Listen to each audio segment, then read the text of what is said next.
पहलगाम की घटना के लिए हिमाचल प्रदेश के मुख्यमंत्री सुखविंदर सिंह सुक्खू को इस्तीफा देना चाहिए। नमस्कार और धन्यवाद, आप लोगों ने समय निकाला। तो शुरुआत मैं करूं, उसके बाद आपके जो पूरक होंगे वो आप हमें सुनेंगे।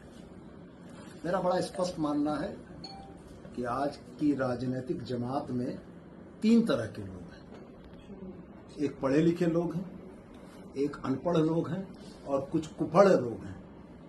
और सबसे दुर्भाग्य यह है कि ये कुपड़ों की जमात जो है ना, यही ज्यादा दिखती है। कल के मेरे बयान पर, भूगोल के ज्ञान पर बहुत सारी चीजें मुझको बताई गई।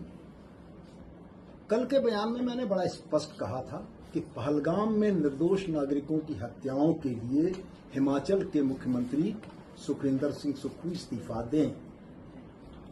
ये हमने इसलिए कहा था कि आजाद भारत में सार्वजनिक जीवन के लिए बड़े उच्च नैतिकतावादी मानदंडों की स्थापना हमारे पूर्ववर्ती नेताओं ने की।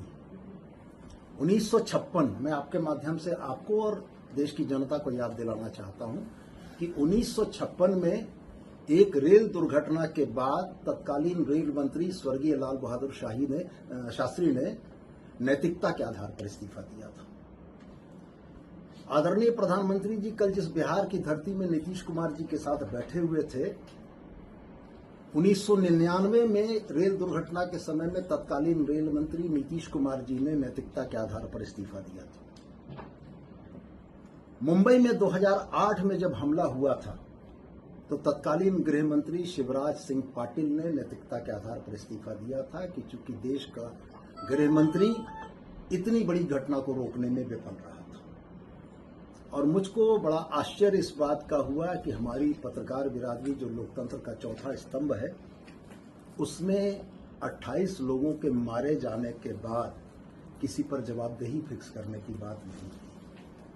ये चीजें क्यों कर रही? आखिर यह विफलता किसकी थी? कौन लोग इसके जवाबदेह थे? आप पूर्व की घटनाओं को उठाकर देख लें।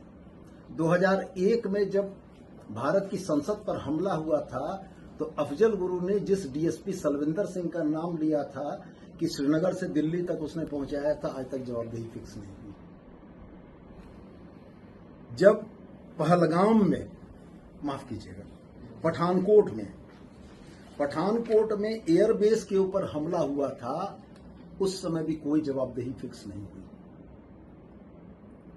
जब पुलवामा में 300 किलो आरडीएक्स के साथ हमारी सीमा को चीरते हुए आतंकवादी घुस गए, कोई जवाबदेही फिक्स नहीं हुई। देश को यह नहीं मालूम कि वो 300 किलो आरडीएक्स देश की सीमाओं में कैसे आया। पहलगाम की घटना में 300 किलोमीटर दूर से हमारी सीमा से अगर 6 आतंकवादी टहलते हुए चले आते हैं तो ये विफलता किसकी है? मैं तो सिर्फ यही कहना चाहता था कि अगर कोई जवाबदेही नहीं फिक्स हो रही है तो हमारे सुखविंदर सिंह सुक्खू, जो कांग्रेस के मुख्यमंत्री, उनको जवाबदेही लेते हुए, नैतिक जवाबदेही लेते हुए इस्तीफा देना चाहिए। और मैं तो साथ में ये दोहरा कर कह रहा हूं आपको कि यदि देश उन 28 शोक संतप्त परिवारों के साथ खड़ा है तो इस देश में राष्ट्रीय शोक की घोषणा क्यों नहीं हुई? ये राष्ट्रीय आपदा का विषय था। अगर हम जबानी नहीं, दिल से अपने उन 28 भाइयों और बहनों के साथ खड़े हैं तो इस देश को राष्ट्रीय शोक की घोषणा करनी चाहिए थी और ये पूरा देश उस राष्ट्रीय शोक के साथ उन परिवारों के साथ होता। तो मैंने तो सिर्फ इतना ही कहा था कि अब बदले हुए इस नए भारत में घटनाओं की जवाबदेही फिक्स नहीं होती है। हमारे आदरणीय नेता प्रतिपक्ष, झारखंड के भारतीय जनता पार्टी के प्रदेश अध्यक्ष, उन्होंने मुझको मेरे बयान को फूहड़ बताया। मैं बड़ा सम्मान करता हूं उनका, लेकिन मैं उनसे जरूर यह कहना चाहता हूं कि कल गिरिडीह में दिए हुए उनके आदरणीय कार्यकारी अध्यक्ष डॉक्टर रविंद्र कुमार राय का बयान भी जरा सा उलट कर देख लेते। झारखंड से लगने वाली अंतर्राष्ट्रीय विदेशी सीमा का जिक्र जो उन्होंने किया है, तो डॉक्टर रविंद्र कुमार राय को भी थोड़ा भूगोल का अध्ययन करा देते कि झारखंड की कोई सीमा अंतर्राष्ट्रीय सीमा से नहीं लगती है। तो मेरा कहना यह था कि जब पत्रकार नेताओं का काम करने लगे तब नेताओं को पत्रकार का काम करना चाहिए। जब पत्रकारों की प्राथमिक भूमिका देश की दुर्भाग्यपूर्ण घटनाओं में जवाबदेही फिक्स करने के लिए नेताओं से सवाल करने की थी, वो नेताओं से सवाल नहीं हुआ।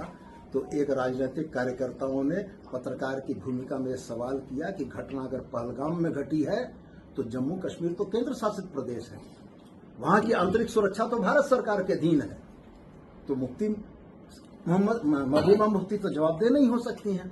तो सुखविंदर सिंह सुक्खू को जवाबदेह होना चाहिए, भगवंत सिंह मान को जवाबदेह होना चाहिए कि कैसे ये घटना घट गई। तो मैं सिर्फ आपसे आपके माध्यम से यही कहना चाहता हूं कि भारतीय जनता पार्टी के जो हमारे फाजिल मित्र सड़कों पर उतरकर आंदोलन कर रहे हैं, तो वो भी इस बात को जरा स्पष्ट करें कि वो उनका आंदोलन किसके खिलाफ है। देश की कुर्सी पर भारतीय जनता पार्टी के आदरणीय प्रधानमंत्री हैं, देश की सीमाओं की रक्षा की जवाबदेही जिन पर है वो रक्षा मंत्री भारतीय जनता पार्टी के हैं, देश के आंतरिक सुरक्षा की जवाबदेही जिन पर है वो देश के आदरणीय गृह मंत्री हैं।